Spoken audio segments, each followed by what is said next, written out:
Good morning all of you.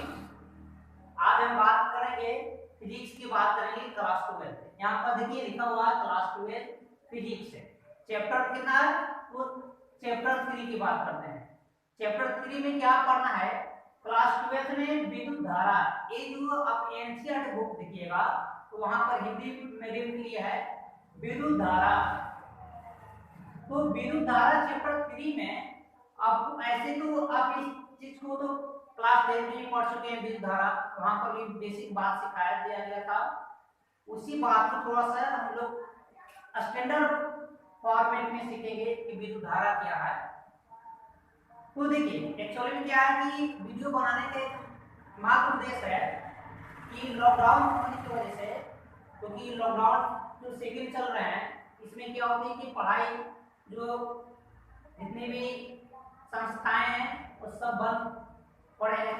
तो ऐसी स्थिति में बच्चों को पढ़ाई से डाइवर्ट ना हो, पढ़ाई को हम लोग जारी रखने के लिए हम लोग हर चैप्टर का टॉपिक वाइज वीडियो अपलोड करेंगे।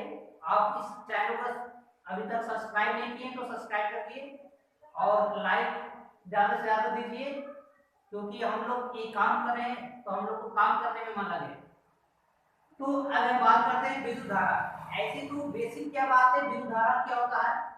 तो देखिए विद्युत धारा का मतलब होता है कि आवेश की प्रवाह, चार्ज तथा आवेश की प्रवाह चार्ज की बात करता है कि किसी भी अगर चालक से आवेश की प्रवाह अगर हो रही है तो जो आवेश प्रवाह हो रही है दैट मींस विद्युत धारा, क्योंकि आवेश को प्रवाह होने की जो दर होते हैं उसी को विद्युत धारा कहते हैं। तो सिंपल सोचिए कि अगर मेरे पास जो चालक है, ये जो चालक है, इस चालक के ऊपर हम कोई आवेश देते हैं। तो अब पहले अध्याय में पढ़ चुके होंगे कि आवेश कितने तरह के होते हैं। तो दो तरह के आवेश होते हैं, एक तो प्लस क्यू मतलब धन आवेश, और एक तो क्या होता है माइनस क्यू जो ऋण आवेश के नाम से आते हैं। तो अब देखिए इस चालक के ऊपर हम कौन सा आवेश दे रहे हैं, तो हमको ये कैलकुलेट होना चाहिए कि नेट आवेश क्या है। नेट आवेश की प्रवाह की दर को देखिए 12 क्लास में क्या जोड़ रहा है, कारण नेट जोड़ रहा है कि नेट आवेश की प्रवाह की दर को। आप 10 क्लास में पढ़ोगे प्रवाह की दर को विद्युत धारा कहते हैं, लेकिन 12 क्लास में हम इस बात को क्या पढ़ेंगे, नेट आवेश की प्रवाह की दर को विद्युत धारा कहते हैं। नेट क्यों वर्णित करें, क्योंकि यहां पर हम लोग सीख चुके हैं कि आवेश दो तरह होते हैं, एक धन आवेश होते हैं और एक क्या होते हैं, ऋण आवेश। तो धन आवेश और ऋण आवेश के कारण इसमें धारा में जो मान में परिवर्तन होंगे, इसलिए हम पढ़ेंगे नेट आवेश। कौन से आवेश? नेट आवेश की प्रवाह की दर को विद्युत धारा कहते हैं। तो इसका अगर सिंपल से डिफिनेशन की बात करेंगे तो क्या होगा, देखिए विद्युत धारा का डिफिनेशन की बात करते हैं तो कहेंगे किसी चालक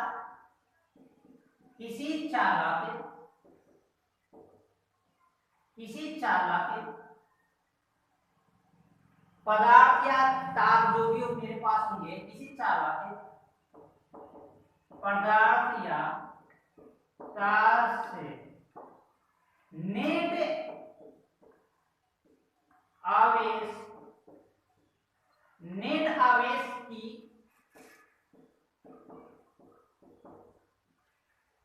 प्रवाह की दर को विद्युत धारा कहा जाता है। विद्युत धारा कहा जाता है।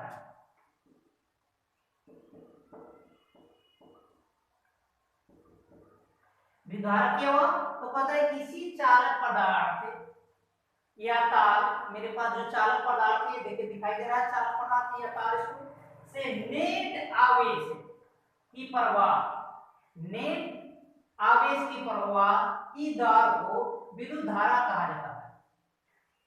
न तो इसको अलग टर्म से भी समझते हैं, जैसे कि अगर चालक कोई तार है तो देखिए चालक तार में हम लोग क्या जोड़ सकते हैं और अच्छे से डिफाइन करेंगे।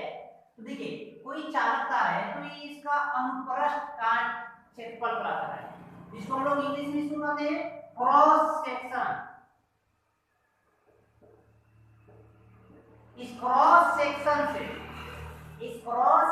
से नेट चार्ज जो का फ्लो हो रहा है, तो अगर नेट चार्ज जो फ्लो हो रहा है क्रॉस सेक्शन से, तो ये क्या कहलाएंगे, विद्युत धारा कहलाएंगे। तो आप ऐसे भी लिख सकते हैं अगर डिफिनेशन की अगर बात किया जाए कि किसी चालक पदार्थ के अनुप्रस्थ काट के क्षेत्रफल से नेट आवेश की प्रवाह की दर को विद्युत धारा कहा जाता है। अब दूसरी तरह से परिभाषित कर सकते हैं, तो एक सिंपल से डिफिनेशन की बात की है, किसी चालक पदार्थ या तार से नेट आवेश की प्रवाह की दर को विद्युत धारा कहा जाता है। क्यों नेट, क्योंकि देखिए एक्चुअली में यहाँ पर क्या है कि जो क्रॉस सेक्शन होते हैं, जो इनका सेक्शन जो है अनुप्रस्थ काट का जो क्षेत्रफल है, इस पर डिपेंड करता है। क्योंकि यहाँ पर हम लोग पढ़ चुके हैं कि जितना ज्यादा सेक्शन होंगे आवेश ज्यादा होंगे, क्योंकि ये सेक्शन देखिए मेरे पास दो तरह का सेक्शन हो रहा है। देखिए दोनों में क्या है, अगर ये चालक ए है और चालक बी की अगर बात करते हैं तो देखिए इसका क्रॉस सेक्शन ज्यादा है, इसकी क्रॉस सेक्शन ये जो क्रॉस सेक्शन जो है तो क्रॉस सेक्शन कम है, तो कहता है कि जितना ज्यादा क्रॉस सेक्शन ज्यादा होगा, क्योंकि इससे पहले वाला चैप्टर हम लोग पढ़ चुके हैं कि क्रॉस सेक्शन बढ़ने से आवेश की मान बढ़ते हैं। तो जितना ज्यादा आवेश, कितना बड़ा क्रॉस सेक्शन वाला ले रहे हैं वो चालक, इस बात पर भी निर्भर करेंगे। तो क्रॉस सेक्शन भी जोड़ना, अगर जोड़ना चाहे तो जोड़ सकते हैं। कैसे, किसी चालक पदार्थ के अनुप्रस्थ काट के क्षेत्रफल से नेट आवेश की प्रवाह की दर को विद्युत धारा कहते हैं। तो इसीलिए क्रॉस सेक्शन की बात यहाँ पर करते हैं। अब सिंपल से विद्युत धारा जो है, तो हम छोटी सी विद्युत धारा की बात करें विद्युत, तो यहाँ पर हम लोग फार्मूला के टर्म देखेंगे। तो देखिए विद्युत धारा को रिप्रेजेंट करते हैं आई से, ए जो है limit tends to zero, limit tends to zero del Q बटा डेल टी। विद्युत धारा की क्या, किसी को हम लोग शॉर्ट में लिख सकते हैं, किसी को ऐसे भी लिख सकते हैं डी क्यू बटा डी टी। और इसको जब हम लोग इंटीग्रेट करते हैं, आवेश की टोटल आवेश की जब इंटीग्रेट करते हैं, तो वहां पर हमको मिलता है क्या, फाइनल रिजल्ट क्या मिलता है, तो I बराबर Q बटा T मिलता है। और ये क्या हो गया, फार्मूला हो गया किसका, तो विद्युत धारा की फार्मूला। विद्युत धारा का फार्मूला क्या हुआ, आवेश बटा समय।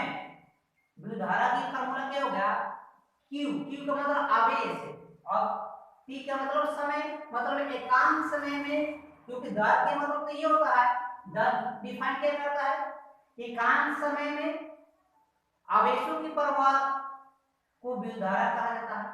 तो अगर कोई चालक पदार्थ है, इसकी क्रॉस सेक्शन से कितना आवेश गुजर रही है ये अगर मालूम है, तो हम लोग कह सकते हैं कि विद्युत धारा का बराबर क्या होता है, आवेश बटा समय। आवेश बटा समय विद्युत धारा का ये डेफिनेशन, सिंपल से डेफिनेशन हो गया।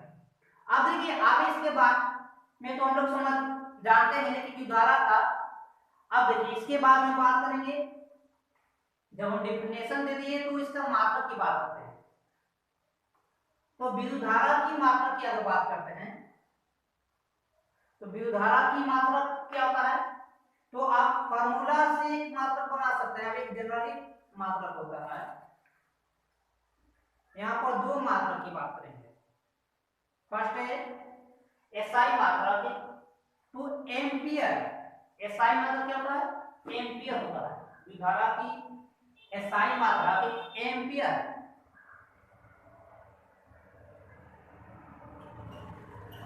देखिए विद्युतधारा की एसआई मात्रा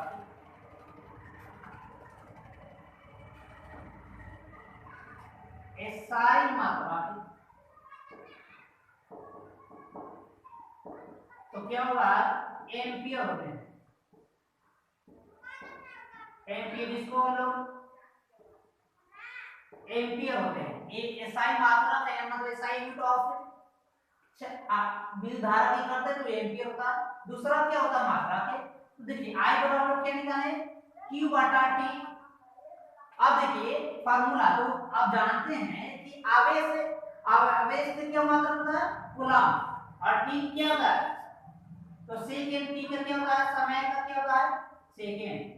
तो हम लिख सकते हैं कूलम पर सेकेंड, ये भी मात्रक है।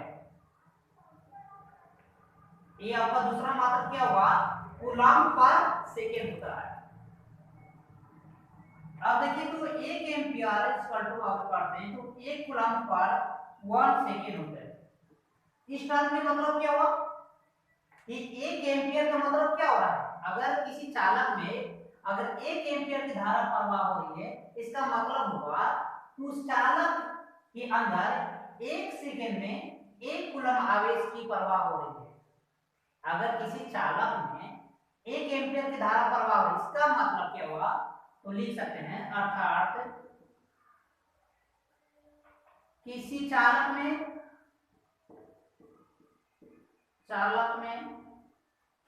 1 सेकेंड में 1 कूलम आवेश की प्रवाह